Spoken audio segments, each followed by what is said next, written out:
Good afternoon, everybody. Welcome to the Daily Friend Show. I'm going to be your host for today. My name is Makone Maja. Unfortunately, Nicholas is away after suffering a bit of an injury, but he's fine. He should return sometime mid next week, but the show will continue. There'll be other hosts other than myself for Monday and Tuesday. So don't worry, we will still be broadcasting on the allotted schedule every single day. For now, I am going to introduce my co-hosts. I'm joined by Anlu Keeve and Marius Roodt. Anlu, how's your Friday Hello. going? Going very well. Happy to be back. It's been a while. We're very glad to have you back. Marius, what about you? How's your Friday going? Yeah, not too bad. It's nice to be a Friday. Nice to be the one among the roses, yeah. Yeah, we'll accept one thorn among the roses.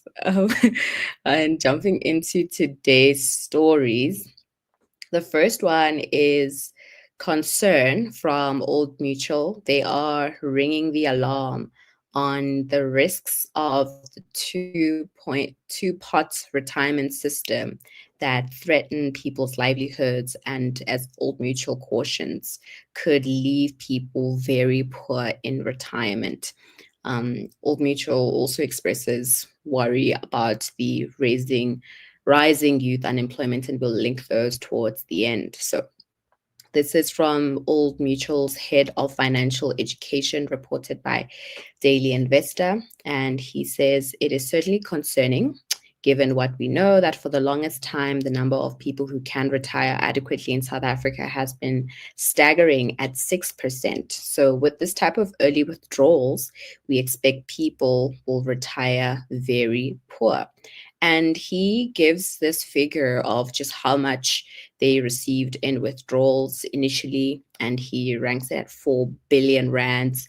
And he profiles the people who are making these withdrawals. He says they are primarily between the ages of 31 and 40, and drills further down by saying the highest of those people are between the ages of 36 and 40, and that the majority of them earn between 5,000 and 10,000 rand in income. So, Anlu, let me come to you first. These are clearly very economically vulnerable people. I mean, 5 to 10,000 rand is meager income, and clearly either within the youth bracket or just outside of the youth bracket, and they're already feeling the financial pressure and dipping into their retirement savings. How are you making sense of this story? Yeah, perhaps it's important to just explain a little bit if somebody has missed it. The reform essentially split pre-retirement. It split it into two parts. The 1/3 for short-term savings, and then 2/3 locked in essentially until you retire. And the idea was really just to strike a balance between allowing people a little bit more flexibility and also a little bit liquidity in the case of an emergency.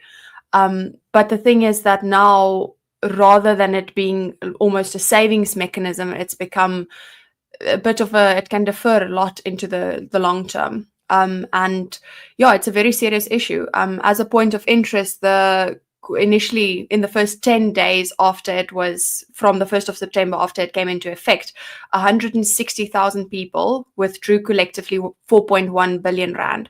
And now Old Mutual is warning that many of these are, as you said, Makone, young working class individuals, perhaps on a little bit of a lower bracket, but still working class individuals. And many of these are the people who perhaps are growing their families now, and they are making these early withdrawals. And as he also pointed out in that article, it's not really showing on the balance sheets on the perhaps some debt being paid off, or even they're making alternative investments. So it's showing us something very important, which is that, yes, people are clearly under financial pressure. But what really stood out to me here is that there's uncertainty in the air, in the economy, and people are really anxious about employment, about their wages, about the cost of living, but also just about the future in general. If you're in your mid-30s, you're raising a child, you're unsure whether you're going to make it through the month. Tapping into whatever is liquid, it really does, it starts looking like the only option you have. So there's some serious risks in this. The policy was initially designed to stimulate short-term consumption and drive demand, and they were looking for it to be a way to boost the GDP. And according to SARB forecasts for the next 2 years, it is expected to still increase a little bit in terms of GDP, like between 0.3 and 0.7 percentage points over the next 2 years, and perhaps some tax revenue increases. But yeah, that definitely does not. We often know that short-term gains can have a long-term price tag, if you want to call it that. And if we look at the macroeconomic effects in the long term, if people take too many of the immediate liquidity out, we might perhaps that burden of old age poverty can transfer right back into the state or onto the state. And again, the young people who actually then have to pay for the budgets that will have to carry the older people. So yeah, there's also a lot of responsibility on the people who are actually facilitating this to help the members and the public to understand and to properly navigate the system as soon as the throw also starts wearing off. So yeah, there's some clear responsibility for guidance and support needed. Yeah, it's a very serious issue, but we'll have to see how it plays off in the longer term. It's unfortunately outside of the forecasting timeline. I think you raise crucial points there, especially when you discuss, looking into the long term and how we will inherit the instance where you have a large population of the elderly in future being impoverished. And Manike, the head of education at Old Mutual, also draws in the issue of unemployment to make this case that because we have such a high youth unemployment, and Marius, I'll come to you with this, the high youth unemployment delays people getting into the work market, being able to already start making those retirement savings early on. And as a result, they will be maybe heavily dependent on the state in future because they only started saving their retirement much later in life. And if they're making these gigantic withdrawals from those savings, then they will likely be even more vulnerable once they are retired. What do you have to say about this? Well, I think it's all to do with the poor economy South Africa has. You say it's youth unemployment, people take longer to get jobs, and the employment can be quite precarious. And as the saying goes, when you're saving money for your retirement, it's not about timing the markets, it's about time in the market. So if you can stay saved for 40 years, whatever the case is, and you don't have to withdraw money, you're going to be probably fairly well set for your retirement. But if you only start working, when you're 30 or whatever the case is, or you have to withdraw money when you're 35, you have to withdraw 20% of your pension because you've lost your job or because somebody close to you has lost their job and you need to help them out or whatever the case is. That has all kinds of knock-on effects. And there's a reason why your retirement annuity before these reforms, you could only touch it when you turn 55, because to protect people from themselves, actually, so that they wouldn't go dip into their retirement savings. And I mean, that money is also protected from your creditors and so on. If you owe somebody money, that they also couldn't come for your retirement annuity. But obviously now if that money's become liquid and you can put into your bank account, then that money can get taken. I mean, as that article shows, a lot of this money's been going to pay off debt and so on. And that's not what this is for. But this all comes down to the very weak economy South Africa has at the moment. If we had an unemployment rate closer to what we have in other middle income countries where it's 15% or even 20%, things would be a lot different. But we effectively have an unemployment rate of 50% if we include people who include discouraged work seekers. And I think this is all those knock-on effects. And the only solution is economic growth. The only way you're going to be able to create jobs is through economic growth. And unfortunately, the government still seems to think that the best way to get things moving is to kind of move money around and to move wealth around, not to create new wealth. And we're going to be sitting with this situation for a long time until we start to reform the economy and getting growth going. That's wise counsel. Time in the market rather than timing the market. I think that's also why Marius retirement annuity contributions are so low, right? But when you only start working later and you start contributing later as well, then you have to sort of catch up by trying to set aside a lot more money so that, you can still retire somewhat decently with a decent pool of money ready for you once you leave the job market. There's one note here that I wanted to highlight for those who are curious about what exactly these people are using the money for. Given, like Anlu raised those pressures of, if you're in your mid-30s, you're likely supporting a family, and that can have its own pressures. But according to Manike, these people are using the money to, he says, pay off their debts. He says, however, when you look at the reports from banking institutions, he doesn't think it will confirm that they are, in fact, paying off their debts. And he says, it's not like people are using the savings pot to buy cars. So it seems the financial system, the financial institutions, as integrated, as interconnected as they are still not able to trace, where this huge surplus of money is coming from, being injected through retirement money, where exactly it's flowing to. So it's a curious case there. Anlu, if you have any final comments before we address the growth outlook, which is also by Old Mutual, I'd gladly welcome those comments. Yeah, I think Marius made a very good point that they're instead just moving around money instead of actually creating wealth for people. And I mentioned earlier the SARB's forecast for perhaps potential growth impacts that this might have, or GDP growth impacts that it might have. But if you actually look, and we'll get to the story on growth in a moment, but if you actually look at ways to create growth, then this is certainly not one of those. Indeed. So, speaking about growth, since you've both mentioned it, this is another story by Old Mutual, which is warning that South Africa will never get the growth it needs. Very antithetical to the positive attitudes of many of us here at the Daily Friend. But it's comments from Johan Els, who is Old Mutual's chief economist, was outlining, the difficulty in reaching those significant growth milestones and growth rates in his mid-year economic outlook. And he says that whilst there have been some reforms aimed at logistics and electricity and infrastructure like water, they need to be matched with an overhaul of its labor market and deeper pool of skills.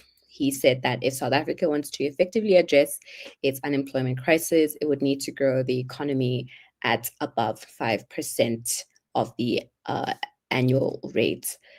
Anlu, I'm going to come back to you on this one. I know you have a lot to say about the growth outlook.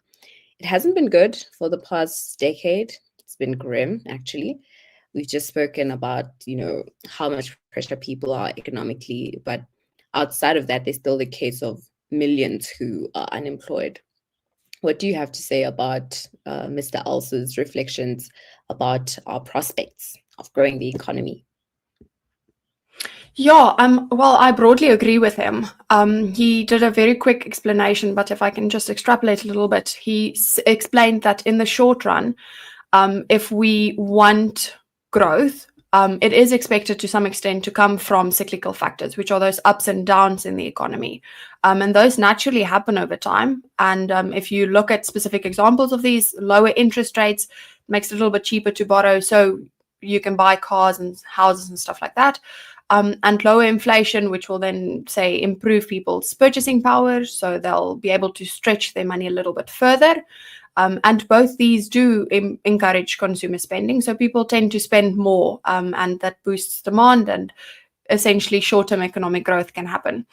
But if you want long-term sustained economic growth and you want to actually improve economic growth over the long term, we can't rely on the short-term consumer spending trends.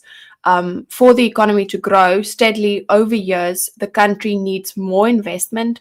It needs businesses to build factories. It needs infrastructure to be upgraded. And we need essentially, and this is what he gets to, the point he makes is that we need also structural constraints to be addressed. We need those deep-rooted problems like our poor unemployment rates.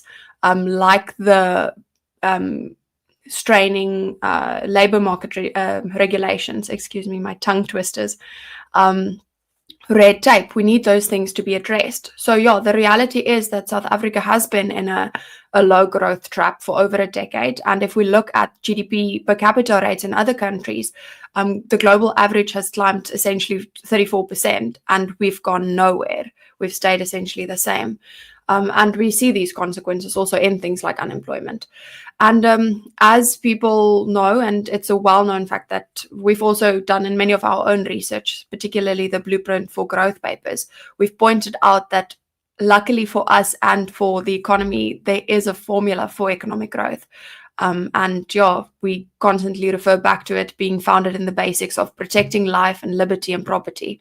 We need to expand our investment in the country, and through that we'll start to raise the growth rate and increase fixed capital formation. And then we need to build and maintain the economic and social infrastructure needed to actually build a solid foundation for the economy. And then we can start translating it, this increased growth, into things like increased employment. So yeah, South Africa definitely, I'm also hopeful, just as Johan Els is, and we'll see where this goes. Marius, one of the things Els does is point the mirror in on the South African labor force.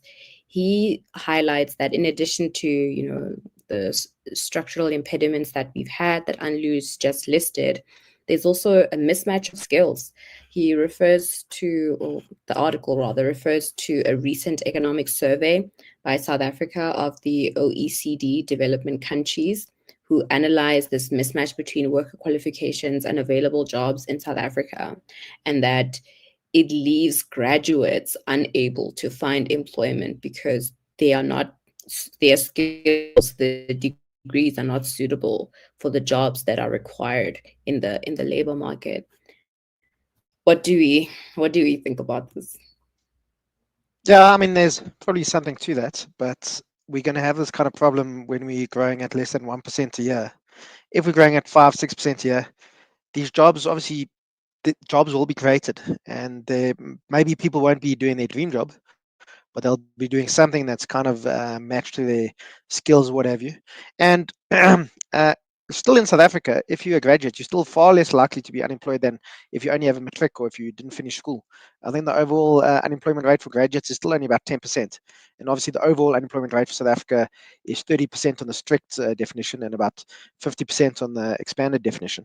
But I mean, that's what it comes down to. It's the only way we're going to get jobs is through economic growth. And I mean, the definition of insanity is doing the same thing over and over and expecting different results.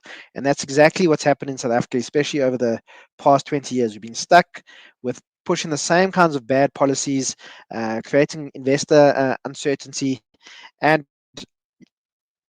that's what we're not going to get fixed investment, as Anlu says. I mean, you need people to come out to build factories and to actually build things and whatever you. I mean, there's just an article now that the JSE is going to reach its highest level ever, but that's all well and good. That's all what they like to call hot money. I mean, Anlu can correct me here, but it's money that's very easy to put into a country, but very easy to pull out again.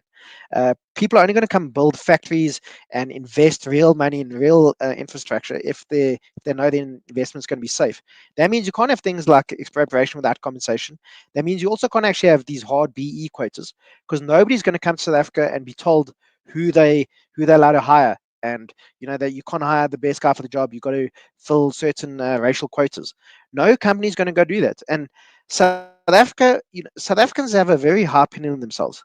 And this includes everybody. But the government thinks that we are the special country that somehow deserves money and investment. That's not true.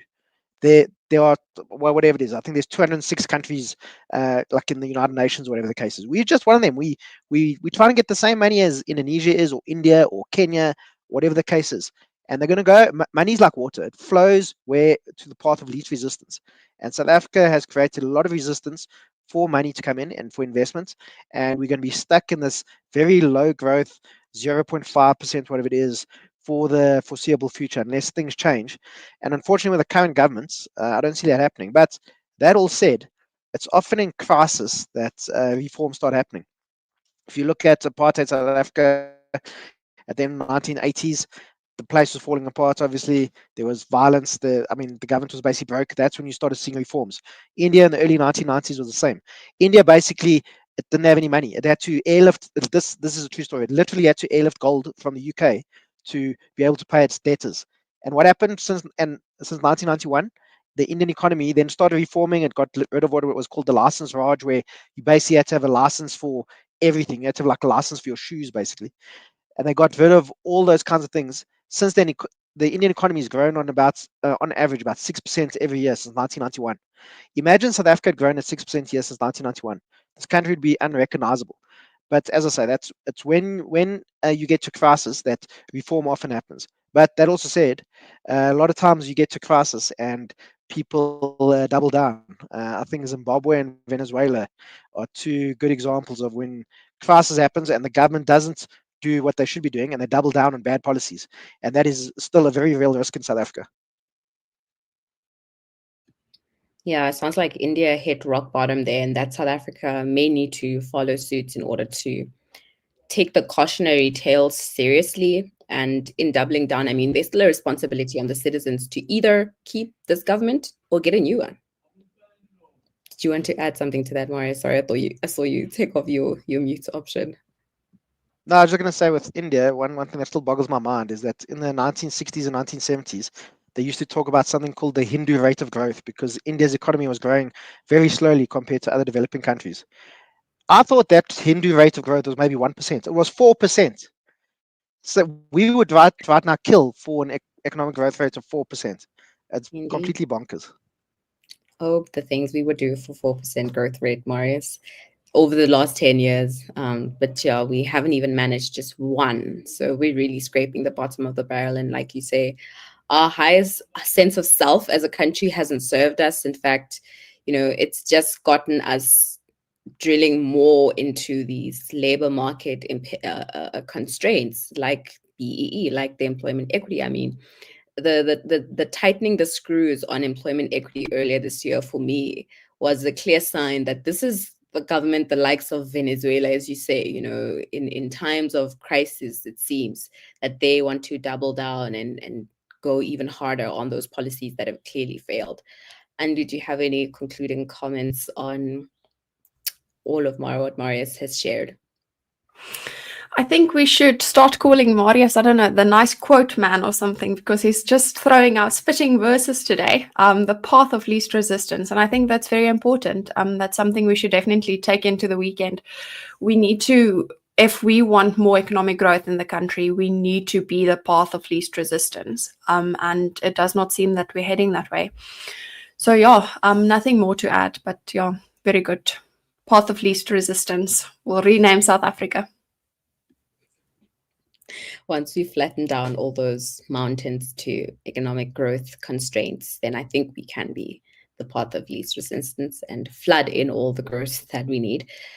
The second story for today is about the PIC, the State Pension Fund Manager, which has lended the corruption mired poultry group Daybreak Foods another 150 million rand in support the company as it resolves and comes to a conclusion of its business rescue proceedings to enable it to pay salaries. So let me start by doing a highline of what the relationship between Daybreak Foods and the PIC is, right? So Daybreak is a privately run company, but the PIC controls 100% of its shares on behalf of its investments. And obviously the PIC is the State Pension Fund Manager.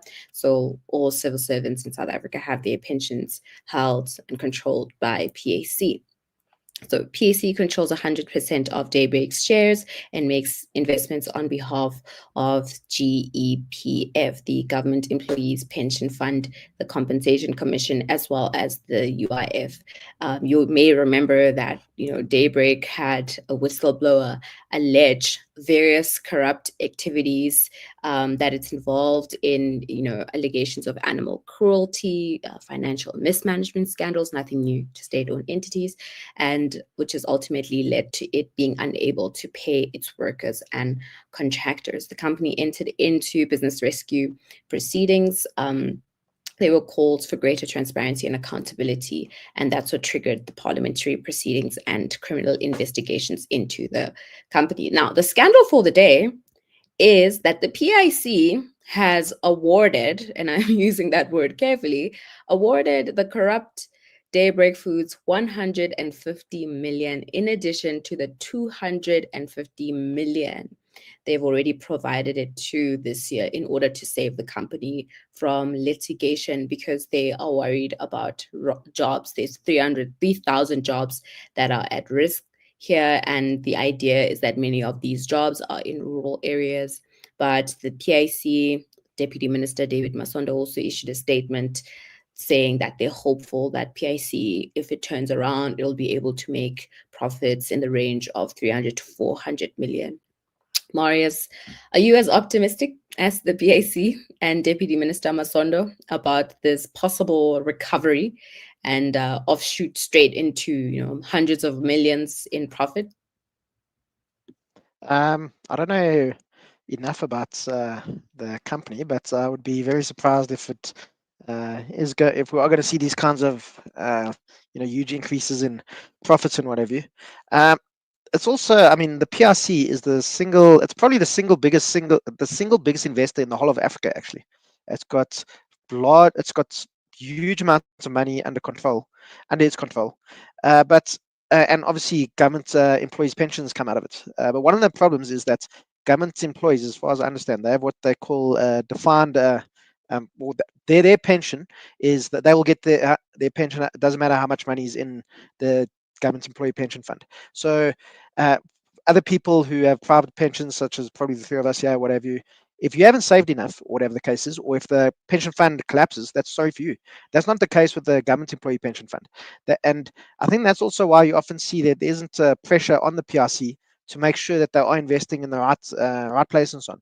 Look, that they have a lot of good investments. If you look at any big company on the JSE, it's generally about 10% of it's owned by the PRC. But it's been investing in a lot of shady companies as well. I'm open to correction, but I think it was also invested in Sekunjalo, which was Iqbal Survey's vehicle to buy independent newspapers and so on. So overall, this is something to keep an eye on. I think it is pretty concerning. Dave Masondo, even though he's a communist, he's one of the more sensible communists, and I believe he is actually somebody who understands the importance of things like economic growth and so on. So yeah, it's something to keep an eye on, but it's definitely, I think it's also something to be a bit concerned about, because the PRC is actually a very important entity in South Africa, and it's one that's actually got a lot of economic clout.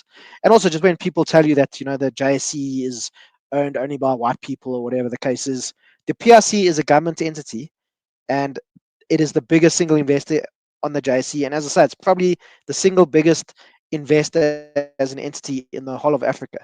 So yeah, it's just as I said, it's an important entity, and hopefully it doesn't go the way of things like the post office or PROS or whatever the case is.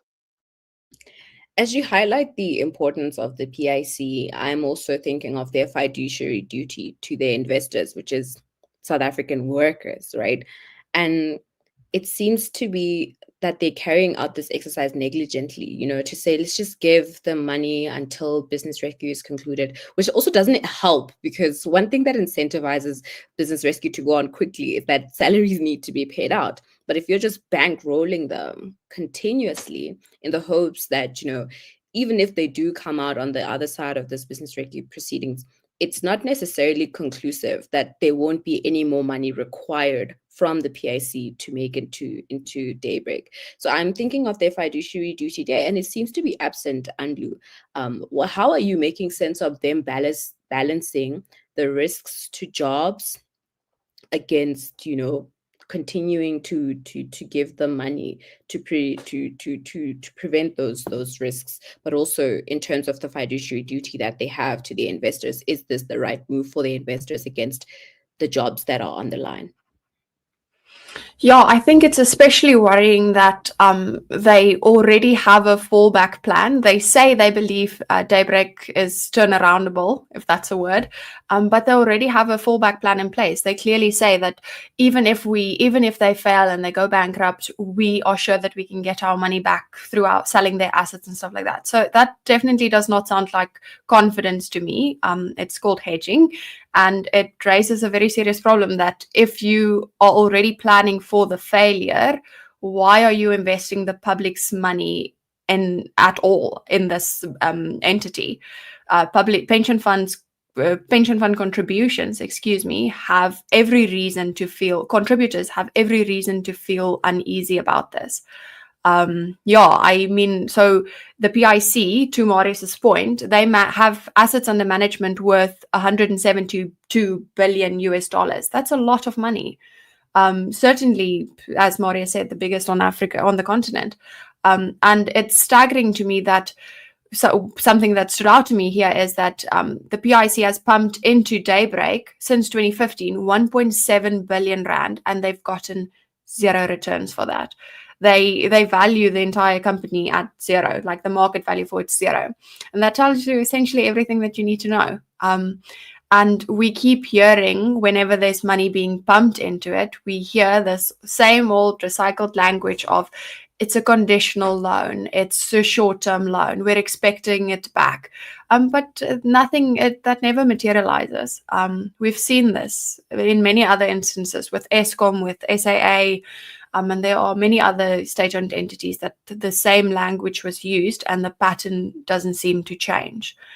So I think this latest round of injections, you also mentioned it, but it's only the beginning, or well, not even the beginning, but it's not going to end, it's continuing.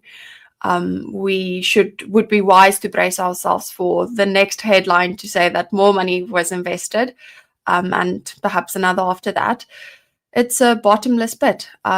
The PIC we need serious explanation for why they are continuing to spend money in it, in this bottomless pit. And I always say this, but it's not the government's responsibility to create employment opportunities.